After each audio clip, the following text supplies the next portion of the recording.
If I could just say about the comparison that Senator Smith made between Tipper Gore's concerns about music or music videos back in the 1990s, or for that matter, that Liz Cheney has expressed in her public life as well, it's just an inapt comparison for the reason Senator Murphy stated. Those are content-based restrictions. Sometimes in the law we have content-based restrictions for things like obscenity and fraud. Our bill has no content restrictions.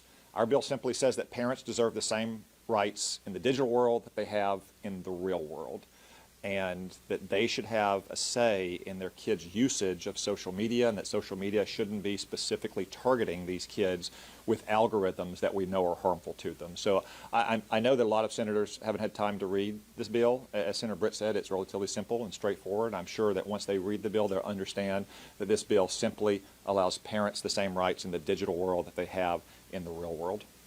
Is there any concern that this could open the door for tech companies to collect more private data on users?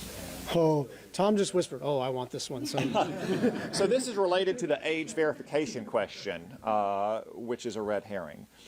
No, not at all. In fact, it'll prevent tech companies from collecting information on children under the age of 13, which they currently do through their extremely weak and easily avoided age verification attestation. So that's the first case. It'll actually reduce the amount of information they have about America's kids, because children under the age of 13 actually won't be able to get on social media. Second, the idea that this is going to allow anyone, government or tech companies, to collect more information than they currently do is completely false. Remember, we're only talking about two pieces of data here. The first is your birth date, which many people post on social media anyway. And the second, for children 13 to 17, is your parent-child relationship. That is already held by numerous government agencies at the federal, the state, and the local level. The DMV, the Social Security Administration. And I got to tell you, if you're worried about anyone having your birth date, let me caution you what social media already has about you.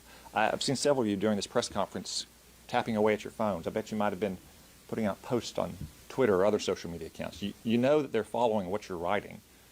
They can predict in the future what you might write based on what you've been tapping.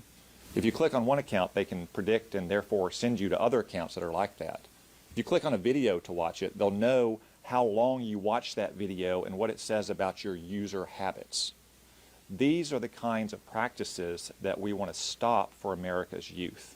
So that, again, just like the challenge of online age verification, the claims that this is somehow going to create some new centralized database or national ID, it is completely false. And frankly, if you're arguing for that and you're not misinformed, you're just shilling for the social media companies. So what are the enforcement